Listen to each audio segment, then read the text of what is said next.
Welcome to the deep dive. So you're looking to speak English more fluently, more naturally, right? Almost like hmm you've, lived in an English-speaking country forever, even if you haven't. We know you want insights and you want them fast, so that's what we're aiming for today. Exactly. And for this deep dive, we've gathered some honestly really valuable stuff. Personal stories, practical tips from English language educators, Oh, experts in the field.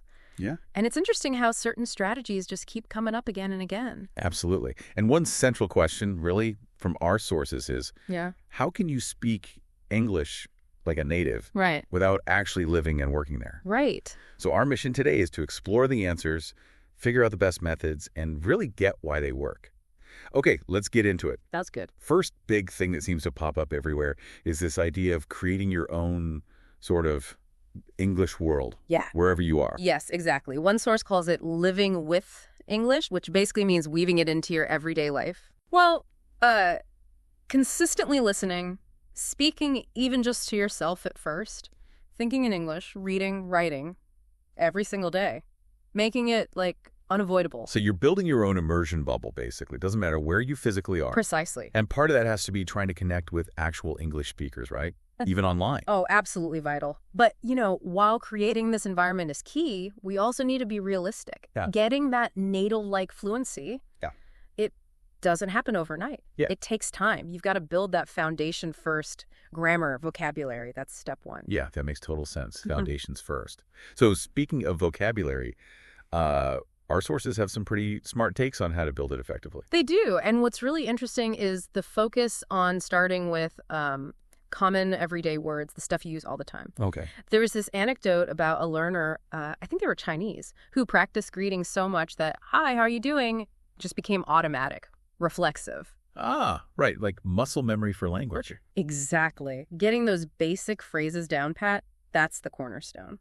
So you lay those first bricks really solidly, and then you can start building outwards, maybe into like professional jargon or hobby-specific words. Precisely.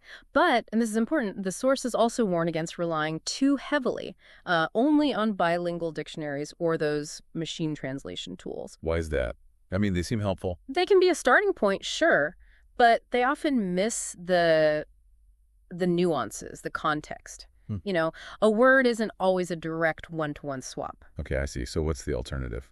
Well, the recommendation is to slowly shift towards using English-only dictionaries. The goal isn't just finding the equivalent word in your language. Right. It's about understanding what the English word truly expresses, the feeling, the connotation, really getting at the texture of the word in English itself. That's a good way to put it, texture. So you're understanding it on its own terms. Exactly. And there's this cool visualization technique mentioned. So maybe you start with a bilingual dictionary just to get the basic idea. Then you consciously create a really clear mental image in your native language.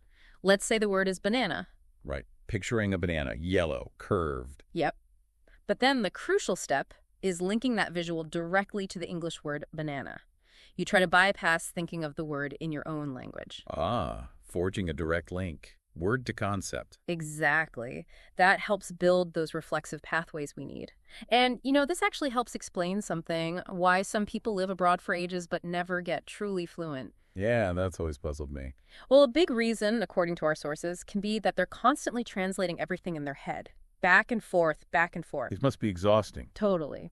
And it doesn't just slow you down, it stops you from actually thinking in English. So thinking in English isn't just translation. Not at all. It's about reasoning in English, forming opinions, visualizing things in English, even picking up on body language cues alongside the words. Oh, okay. And when you practice that, it eventually becomes more automatic, more reflexive. Your internal monologues start switching over. Like you might even start dreaming in English. It happens. Yeah. And that shift makes communication feel much less like hard work.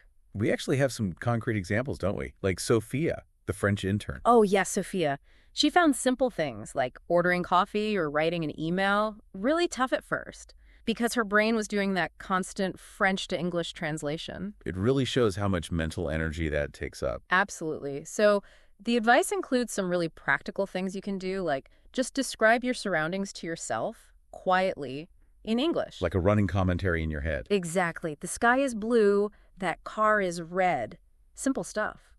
Or practice forming short sentences internally. Cultivating that inner English voice. Ooh. Okay, now, a huge hurdle for so many learners is actually speaking out loud. Confidence, right. Oh, massive. Confidence is just fundamental. That fear of making mistakes, of being judged, it's very real. It can be paralyzing. It can.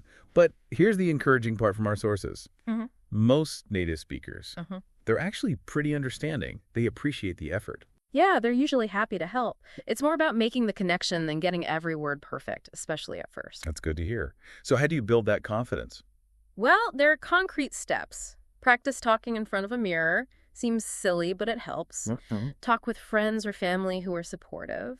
Find other learners to practice with. And crucially, talk to native speakers too. And those casual chats, they're gold mines, aren't they? Yeah, For picking up informal language. totally. Sayings, little phrases, idioms, stuff you don't always get in books. Sophia, the intern, again, she found just chatting with colleagues was a huge confidence booster. Real world practice. That's it. Yeah. Which leads us nicely into some specific active practice techniques the sources really push. Right, like Emma's advice. Yeah, Emma's suggestion. Describe your daily actions in simple English. I'm drinking coffee. I'm walking. Seems basic, but it builds the habit. Exactly. It gets you thinking and verbalizing in English constantly. And again, using an English dictionary comes up here too, reinforces thinking in English. Makes sense. What else? Thinking in English while you're reading or watching something in English, just mentally engaging, Mm-hmm. and regular speaking practice, even short bursts with friends, colleagues, anyone. So important. Oh, and don't just learn new words, use them. Note them down, yes, but then actively try to make sentences with them. That makes them stick. Okay, got it. Now, there was that technique. Shadowing. That sounded interesting. Oh, yes, shadowing. It's where you listen to a native speaker and you try to copy everything, their pronunciation, rhythm, intonation, like you're their echo. Like learning a song by ear. Kind of. It really tunes your ear and your mouth to the sounds and flow of English. Then there's duet practice. Duet. Yeah, like short, simulated conversations. You practice responding quickly, back and forth. Helps with spontaneity. Exactly. And they also mention vocabulary exercises, like finding synonyms for very. Instead of very happy, try thrilled, ecstatic. Or very small becomes tiny. Right. Very pretty, gorgeous, very scared, mortified, very unlucky, jinxed, very serious, grave. Very funny, hilarious, very sad, sorrowful. Very often, regularly. Yeah. Very nice, delightful. It just expands your range so much. Definitely makes your English sound richer. Now, okay, let's be real. Learning isn't always smooth sailing. You hit plateaus, you make mistakes. How do you keep going? Yeah, that's crucial. And the sources are unanimous. Mistakes are not just okay, they're necessary. It's how you learn. Right. Think about Sophia again getting help from her team. Those weren't failures, they were learning moments. So the key is, just don't stop. Pretty much. Persevere. Don't let mistakes or feeling stuck make you quit practicing. Consistency is everything. Learning from those errors, that's what moves you forward. Keep trying, keep improving. That's the message. Every attempt counts. Okay, so let's wrap this up. We've done a deep dive into ways you can seriously improve your spoken English, even without moving abroad. We talked about creating that English mindset, daily smart ways to build vocabulary like visualization, using the right dictionaries, Developing that ability to actually think in English, not just translate. building confidence, seeing mistakes as helpers, not hindrances. And using those active practice techniques, shadowing, duets, really using new words. The big takeaway, really, from all the sources, seems to be daily engagement. Listening, reading, speaking, thinking. Just keep interacting with English. Absolutely. Consistent exposure and active use. That's the formula. So we'll leave you with this thought, drawing from everything we've discussed. Yeah. Learning a language is definitely a journey. It takes consistent effort, and you have to be okay with making mistakes along the way. Yeah. Actively using English every day, looking for chances to communicate, that's genuinely the best path to fluency. So maybe think about it. What's one small thing you can do today to bring a bit more English into your routine? Good question to ponder. Thanks for taking this deep dive with us.